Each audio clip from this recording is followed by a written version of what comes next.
Nigeria has lost its place as Africa's largest crude oil producer. Is this one-off just for August or a development that will become a trend for the country? And crude oil theft is costing the country millions of dollars every month. Is Nigeria ready to tackle the problem? And today's Money Monday is a very targeted discussion. While there's something in it for everyone, it is a gendered conversation we're having today. We look at how women can create wealth. This is Business Edge. I'm Tolulope Adeleru-Balogun. Let's start with the African business headlines.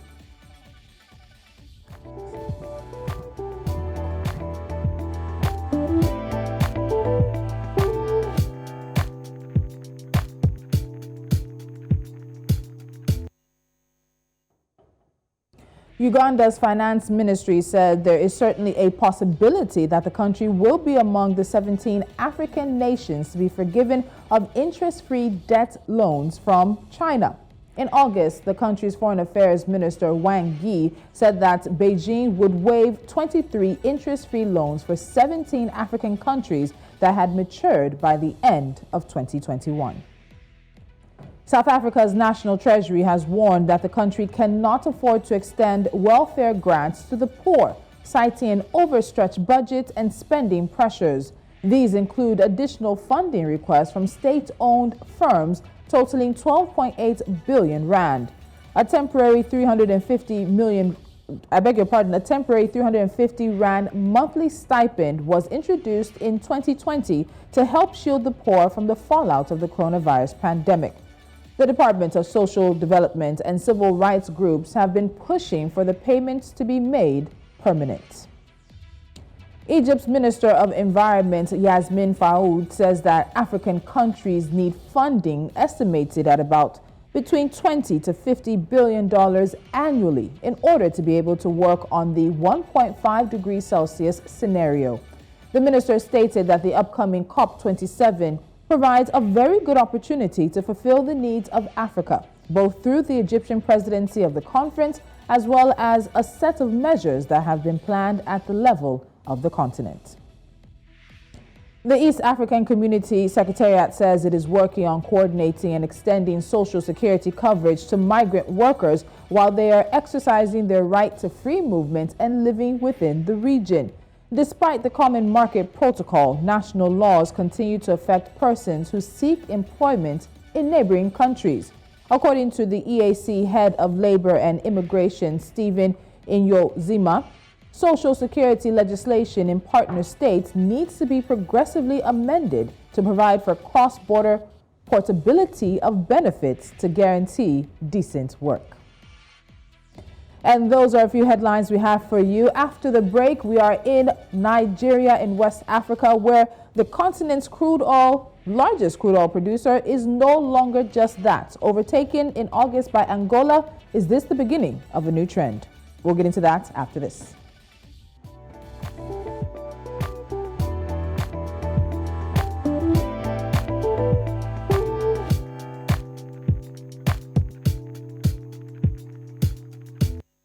The Nigerian National Petroleum Company Limited, NNPC-ML, now is claiming that oil theft is costing Africa's biggest crude oil producer millions on a monthly basis. And here are the numbers the NNPC-ML says Nigeria loses.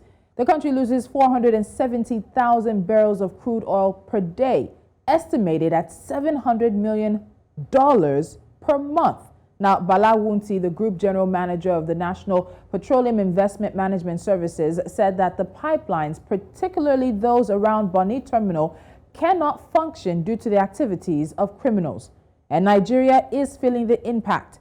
In the month of August, Angola, the continent's second highest crude oil producer, overtook Nigeria to take first place.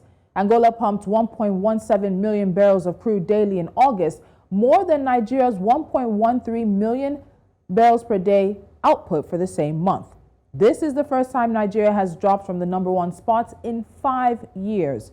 And unfortunately, this was expected, seeing as the country's crude oil output has been declining steadily in recent years.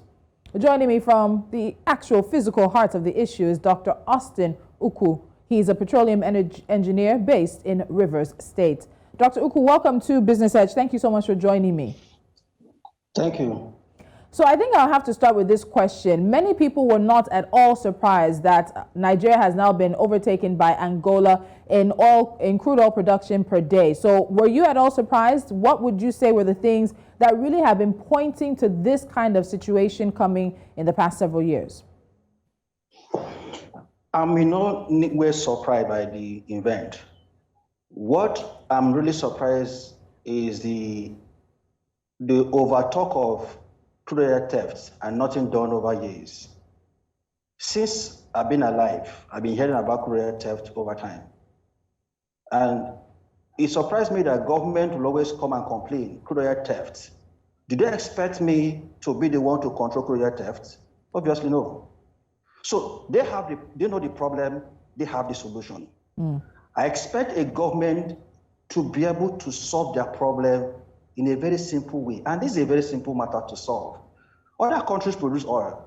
They are not into this problem of oil theft. They do, but not as much as Nigeria. So why is our own different? We've been doing something over and over, and it's not working. And we'll continue complaining and doing the same thing. That should be out of it. So we should be sensible enough to understand the procedure. First of all, if there is oil theft, you have to identify the cause. Now, what they say in this country is pipeline. Is pipeline the only way we sell crude in this country or transport crude in this country? No. The offshore fields produce without pipelines. They are being sold at offshore. So now, what happened to the revenue from those offshore sales? Should we blame it to pipeline vandalism? No. The one sold, okay, when we sell, NNPC is in charge of the local sales, the one that was supposed to send to refineries, which is obviously about 445,000 barrels per day sent to refineries. On NNPC in charge of selling those things. Can they confidently account for those revenue? The revenue that is the share will get from, because if you're in JV, government has a share from the oil. Yes. The share government get from the oil, where does it go to? Can they account for it? Obviously, no.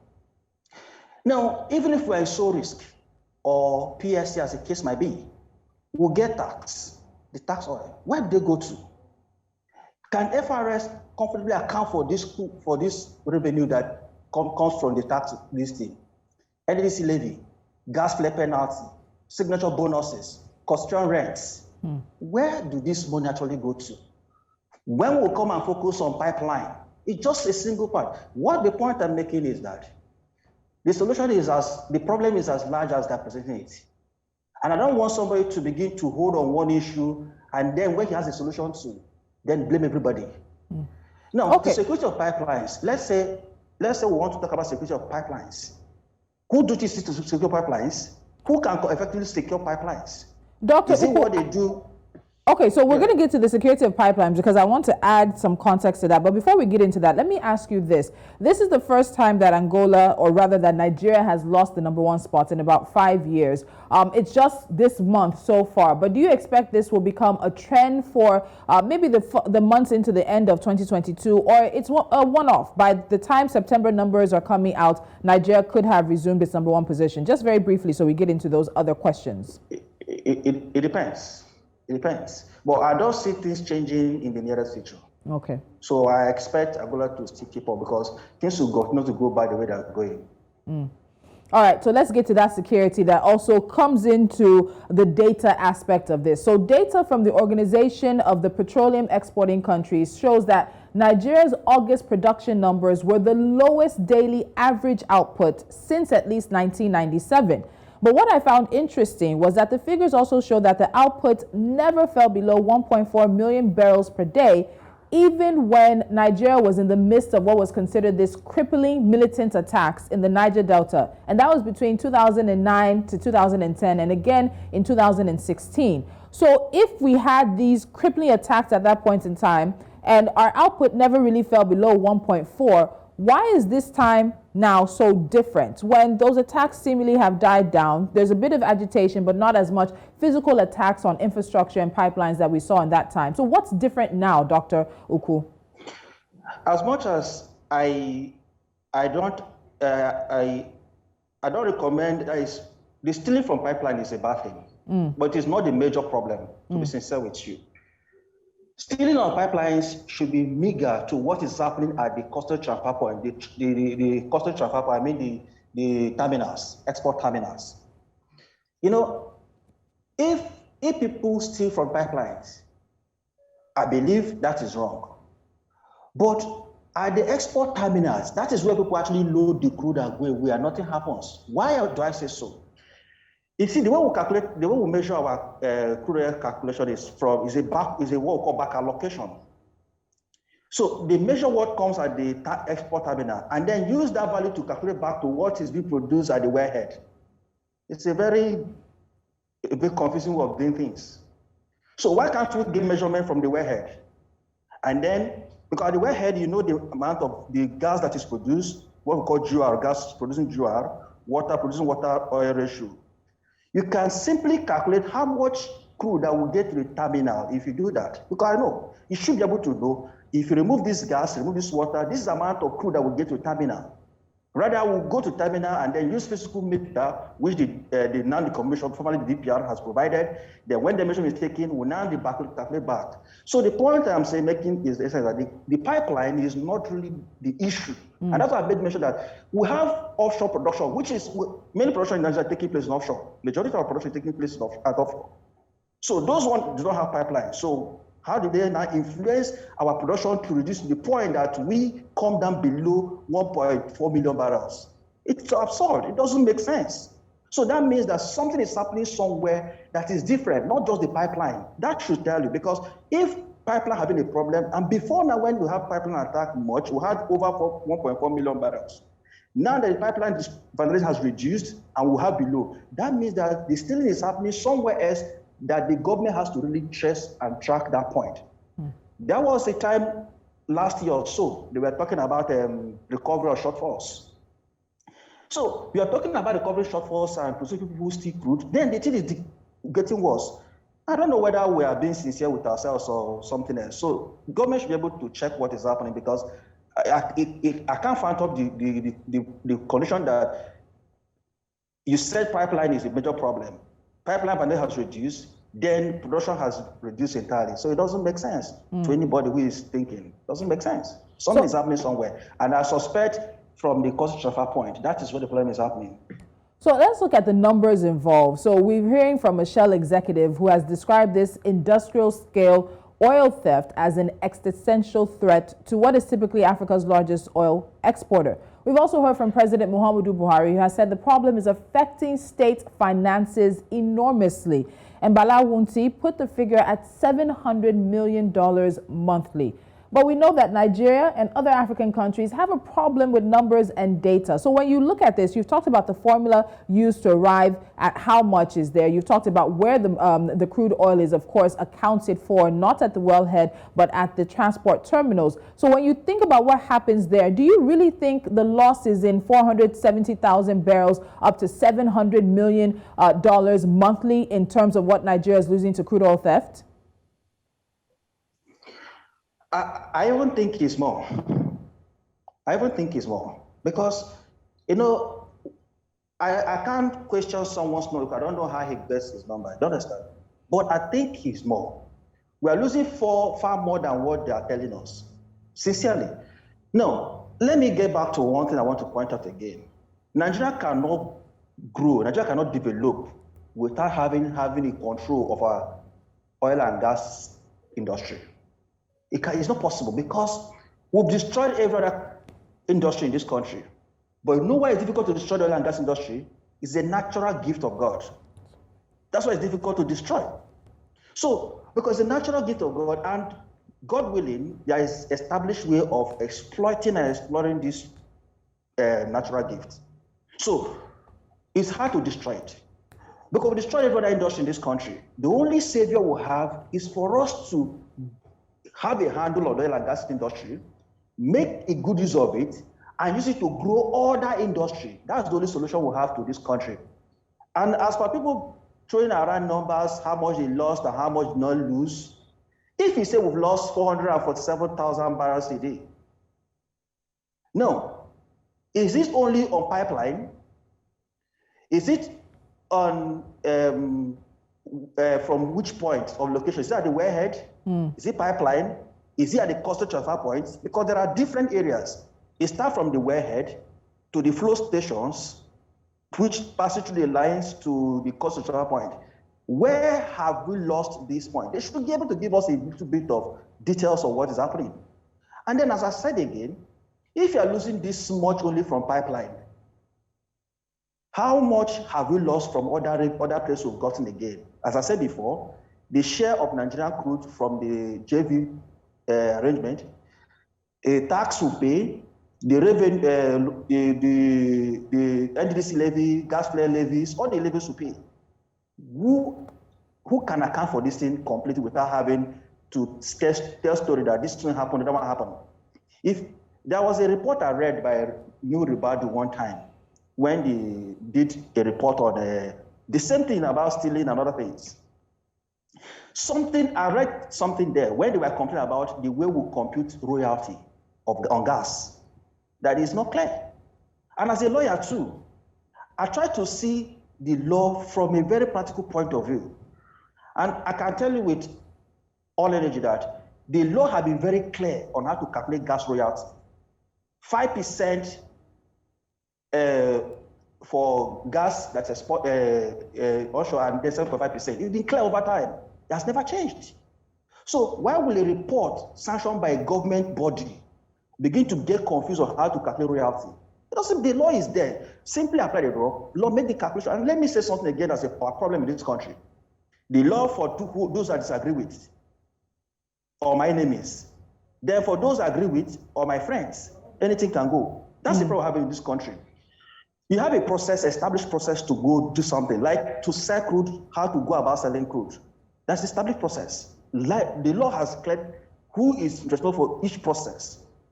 But when they come, they will ignore the law, do what they want to do. Then if they feel that you are not their friend, they will open the book for you. That is not how things should work. The law should apply evenly and comprehensively. Oftentimes, those that should apply the law should have a detailed knowledge of the law they want to apply. These are the problems we have in this country, and it's not leading us anywhere. If we don't address these issues one by one, exactly, we won't go anywhere. So we need to have a handle of the petroleum industry entirely. We need to have a handle of it. So I want to move us sort of down the value chain of the petroleum industry as it may be. And this is another numbers conversation or another numbers question I want to ask. Because depending on who you ask, Nigeria's daily petroleum consumption is also between 66 million liters to 74 million liters a day. Again, depending on who you ask. And when we talk about crude oil theft, there's also the petroleum and PMS part of the conversation later down the line that PMS is being stolen from Nigeria and sold outside of the country in the region. So the issue of the numbers is even a big one. Why is it difficult for Nigeria to keep track of its crude oil and its petroleum, given how vital the receipts and the revenue from this industry are to the nation's economy? Simple, because one is that we are not patriotic about this country. To be sincere with you, because we're not patriotic about this country, we'll simply center to ourselves. Anybody who holds office in this country is thinking of how to benefit from that simple small office he's holding. No, you call a professional to give you an advice. Maybe you don't expect leaders to know everything. You expect them to have a general knowledge of things. Or even when you don't have, you expect a professional to give you an advice, an honest advice. The professional, in terms of giving that advice, is thinking of what he benefits in that advice. It comes to the point, that's the major problem we have again. We are not patriotic about our country. We don't love our country. If we love our country, we put the country first before our pockets. But we don't. And nobody, even those in government, should not tell me they love their country. They don't. They don't. Why would we have a country and know that this is exactly what will lead everybody? If we have a control of this oil industry, everybody will benefit. Both the poor, even the people who are stealing the oil will still benefit more than they're stealing, but they are not aware of it. Because they end up wasting the resources. So if this resource is made to benefit everybody, not just individual, it will help everybody. So my point is this. If you watch what I've been saying, I don't like quoting numbers because people cannot convince where they get their numbers from. How much PMS will consume, they can't tell us. They can't tell us exactly how much we import. Because why would we even import crude oil in this country? Does it make sense? Does it make sense? India specializes in selling crude. That's what they do. They refine and sell. They will buy, refine and sell. This country will have a way to produce crude. We cannot serve our country. We waste gas. Gas flaring is a problem. So why can't we think of utilizing gas, change our utilization from crude to gas, and then move away gradually from PMS to gas-powered economy? And it's not something we can think of. So, Dr. Ukwu, interesting enough, that's actually leading me to my last question. Because of this whole conversation around just energy transition or just even the energy transition, we've seen a trend of divestments from Nigeria's upstream and downstream industry. Many of them have decided to hold on to their offshore dealings. But is there something that you think may be chasing these international oil companies out of Nigeria? Or is it just them trying to get ahead of the energy transition that the world is working on? That's my final question to you. There is two aspects to this question. One is that the oil companies are under many over pressure in this country. The business environment is not encouraging at all. Investment is not there anymore because of the Green New Deal people, the climate change people. They stole investment in the oil and gas industry. So the oil companies are really working hard to survive, and it's not easy for them at all. So lack of investment. Dr. Ukwu. It is driving them out of that. Nigeria caught on to this joke of climate change. And I like Nigeria because Nigerians are smart people. No matter what these people do, look at Ghana. They've messed up Ghana in oil and gas industry with their Green New Deal. But Nigeria caught on to it, and I like that. Nigeria is not following them sheepishly to this transition. It cannot transit from fossil fuel to green energy easily. It's not easy. The technology is not, the science is not there. Yeah, it's not feasible for now. And I thank God Nigeria caught on to that, and then gradually begin to push the international community. It's good, but they have to do more again, because the oil and gas industry is under pressure from this international community. They're under pressure. So the Nigerian government should be able to come and then put a kind of buffer around these oil companies and make them survive, give them some leverage. Even the tax we did, the PIA they pass now, in favor of government more than the oil companies. Because the way they did the tax is take from here, give from here. At the end of it, the other companies are paying more tax than they paid before. If you do the calculation from the pre-PIA and the PIA, I've done the mathematics and that I can confirm that. So as a lawyer and engineer, I've seen this thing from two sides. I can always say to it that if you leave the company, they will prefer to stay in the old regime. Okay.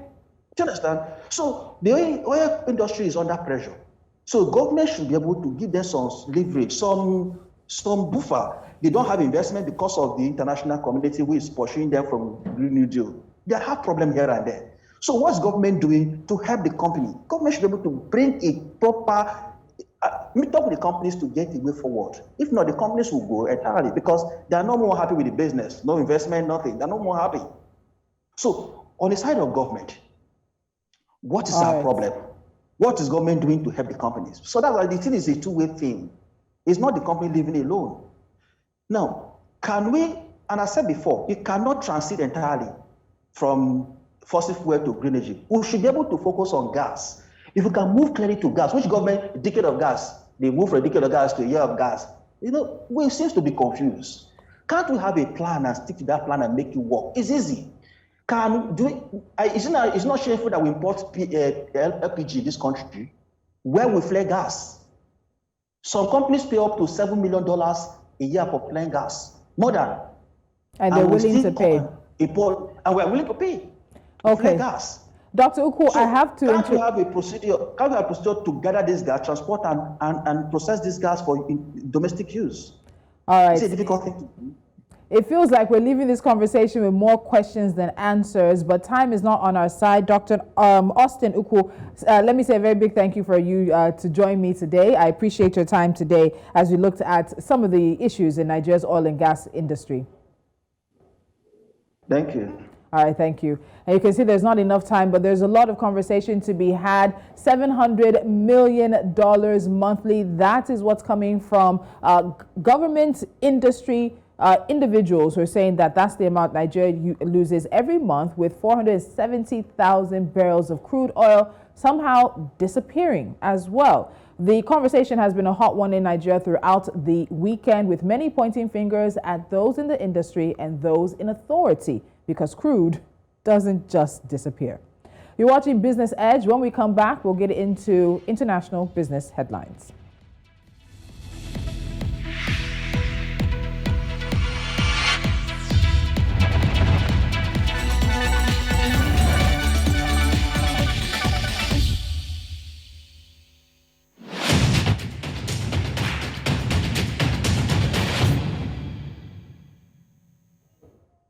U.S. Treasury Secretary Janet Yellen said she remains hopeful that the U.S. economy can avoid recession, but added that Americans understand the need for the Federal Reserve to conquer inflation. Those remarks align with her Fed Chair Jerome Powell, who said that last week he and his policymaking colleagues at the central bank are strongly committed to taming inflation, which remains near a 40-year high for the United States. European central bank policymakers see a rising risk that they will have to raise their key interest rate to 2% or more to curb record high inflation in the Eurozone, despite a likely recession. With inflation hitting 9.1% in August and seen above the ECB's 2% target for 2 years to come, the central bank has been raising its interest rates at record speed and urging governments to help bring down energy bills that have ballooned since Russia invaded Ukraine. European shares jumped on Monday after Ukrainian forces made a rapid advance in Kharkiv province. This is Russia's worst setback since its Kiev push was abandoned in March. The euro extended last week's European Central Bank inspired gains. The broad pan-European stocks 600 index was up 0.7% in early trade, hitting its highest since the end of August. Germany's DAX rose 1.4%, while France's CAC 40 and Britain's FTSE 100 both jumped 1%. China's foreign ministry said on Monday that Chinese President Xi Jinping will visit Kyrgyzstan and Uzbekistan from September 14th to the 16th in what would be his first official trip to a foreign country since China all but shut its borders due to COVID-19. The visit will coincide with the summit of the Shanghai Cooperation Organization in the Uzbek city of Samarkand, and Xi will meet with the presidents of Kyrgyzstan and Uzbekistan. Iran has agreed to release the crews of 2 Greek tankers it seized in May in the Gulf in response to the confiscation of oil by the United States from an Iranian-flagged tanker in Greece. The Greek Union of Commercial Ships seafarers made the announcement. The case has strained relations between Athens and Tehran as tensions have grown between Iran and the United States. A quick time out and we get into Money Monday right here on Business Edge. Do stay with us.